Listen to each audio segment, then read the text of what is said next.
Grabe, ang galing niya. Ganun lang. Kinakamay. Masarap siguro yan. Ano? Kinakamay. Masarap yung kinakamay eh.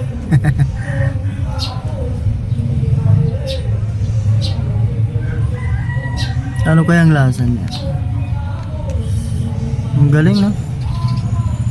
Ang daming ingredients.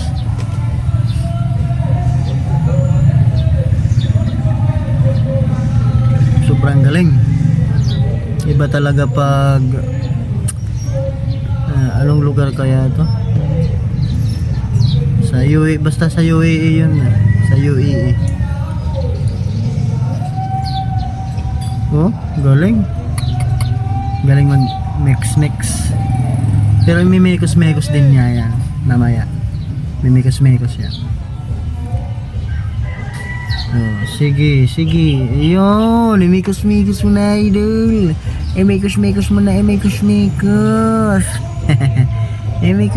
na yan. Okay, pag nahalo, okay na. Pwede na i-serve. So, pang hinihintay, di kainin na yan. Di ba?